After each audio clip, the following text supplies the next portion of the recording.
The GEO Group's headquarters in Boca Raton.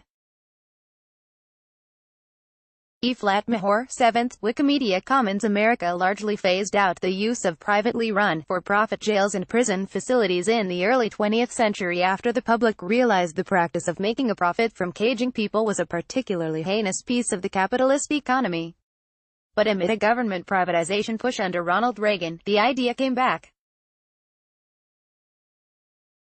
Two private prison firms, Tennessee's CoreCivic and Florida's GEO Group, dominate the for-profit human caging business today.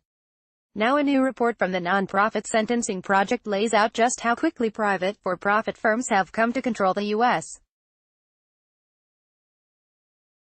prison system. According to a report the project released yesterday, between 2000 and 2016, Florida's number of privately incarcerated inmates jumped from 3,912 in 2000 to 12,176 in 2016, a spike of 211%, as outlined in the state case studies examining the history of prison privatization in Florida, New Mexico, New York, North Carolina, and Texas. Those corrections systems most committed to the industry have faced controversy, including riots, deaths, and allegations of improper financial influence from for-profit prison companies, the Sentencing Project notes.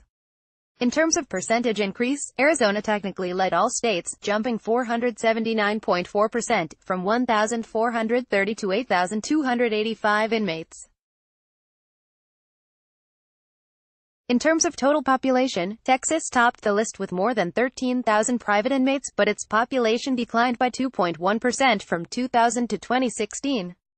In terms of pure numbers, though, no state added more private inmates during that period than Florida.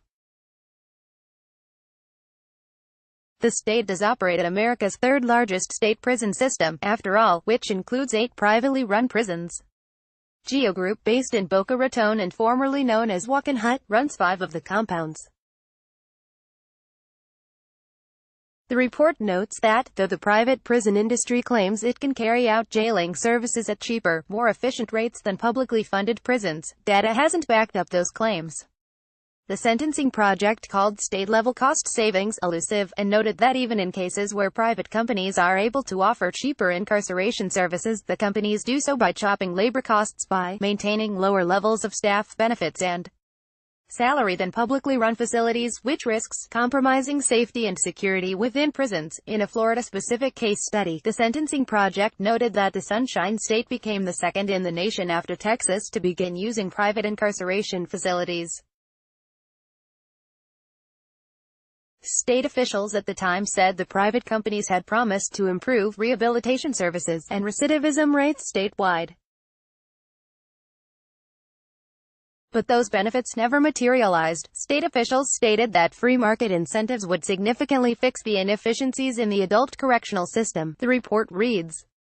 However, by 2003, a study by Florida State University concluded that Florida's recidivism rates for private and public prison facilities were similar. The state also set up a corrections privatization committee in 1993 which, in true Florida fashion, engaged in so many brazen acts of corruption that the state had to shut the panel down. The nonprofit writes, the committee subsequently engaged in a series of ethics violations. In 2002, Mark Hodges, director of the committee, was fined $10,000 by the Florida Commission on Ethics for earning $150,000 from his holdings in prison consulting contracts in other states. Ken Kopczynski, a policing analyst in Florida, notes that Hodges owned thousands of shares in CoreCivic. In 2006, another former director of the committee, Alan Duffy, pled guilty to embezzling $200,000 from a private prison's maintenance fund. 46 These violations by officials in the Corrections Privatization Committee led to the office being shut down by the state legislature. In 2006, New Times has reported extensively on GEO's activities in Florida over the past few years, from running multiple immigration and customs enforcement detention centers to being sued for alleged forced labor to pumping money throughout the Florida legal system.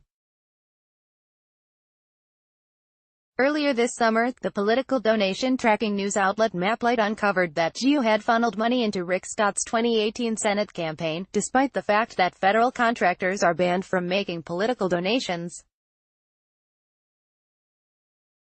After a struggle, activists successfully persuaded the Florida Democratic Party to ban all donations from private prison companies. Moreover, at least one prison company appears to be acting in the personal financial interest of President Trump, the Sentencing Project writes. GEO Group changed the location of its annual meeting from a resort in Boca Raton, Florida, to the Trump National Doral Golf Club in Miami. This club is reported to be the single biggest contributor to Trump's cash flow.